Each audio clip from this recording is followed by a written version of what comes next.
Now, studies are underway to find out the precise characteristics of the latest COVID-19 variant, BA2, which already accounts for a majority of most recent cases in a number of countries, including India, Sweden, and Denmark.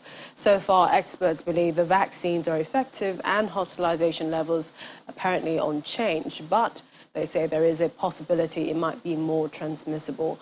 Well, joining us to talk more about this, Dr. Akiala Ishaku, a virologist. He joins us on the program. Thank you for joining us.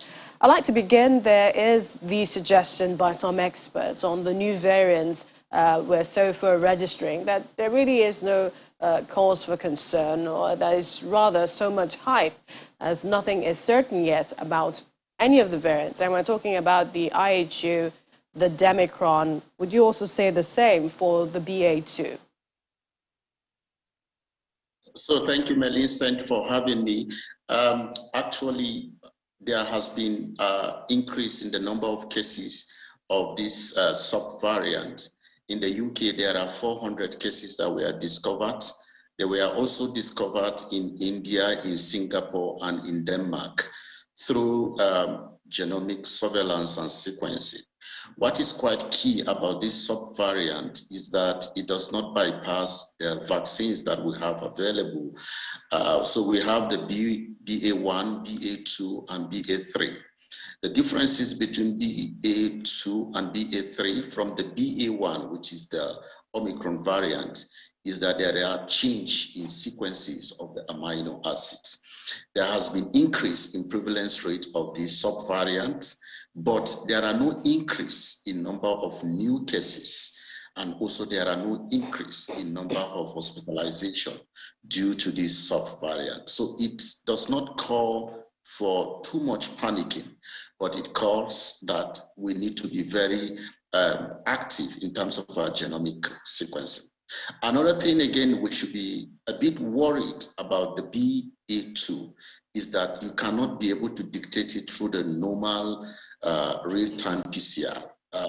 You have to also dictate it through genomic sequencing. Not all countries that are, constrained by limited resources have the capacity for genomic sequencing. So it calls for us to be actively active in our genomic sequence as a country and as Nigeria. So it's not easy to trace, but what can you tell us about the potential that it may be more, even much more transmissible than the Omicron itself? Yeah, absolutely. So countries of the world, country like United Kingdom, Canada, India, have actually done a lot of studies on this subvariant, and they have discovered that the transmissibility rate is not as high as that of BA1, that of the main Omicron. So it does not call for concern. The transmissibility is a bit low, despite the transmissibility is high, but the hospitalization rate and rate of infection is a bit low. So it does not call for concern, although it is a new subvariant that is new, and a lot of genomic studies is being done on the subvariant. So for now, increase in prevalence rate of this subvariant, but decrease in new infection rate and hospitalization and death rates.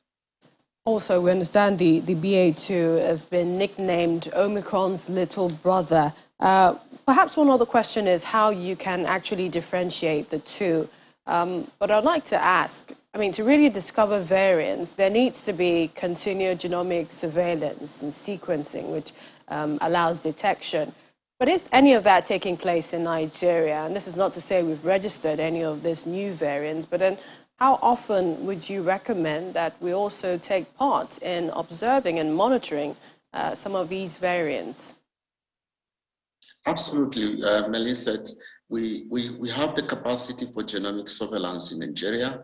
It is being done in few centers like the Redeemer University in the African Center, Excellence Center for Infectious Disease and Genomic Studies, even in 9 Mile, Lagos.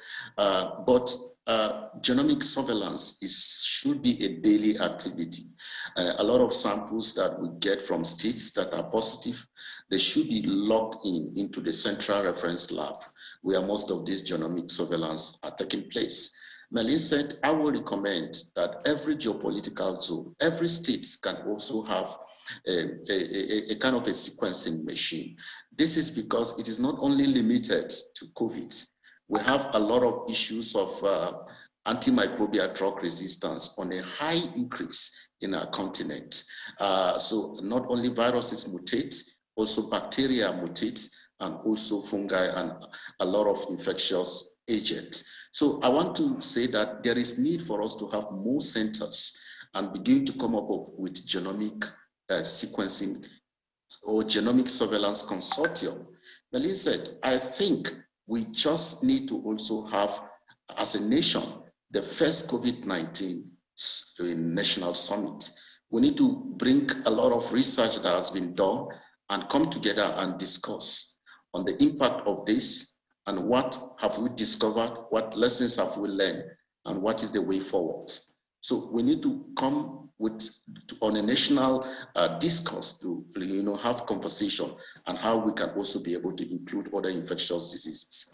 So we are battling with cholera. Very soon we'll start battling with meningitis, and Lassa is with us. So we need to see how we can have an integrated surveillance system that it can be able to co-opt virtually all these infectious disease agents and then begin to move forward. So in coming months to come, I want to prescribe to the Presidential Task Force to come up with the first national international conference on COVID-19.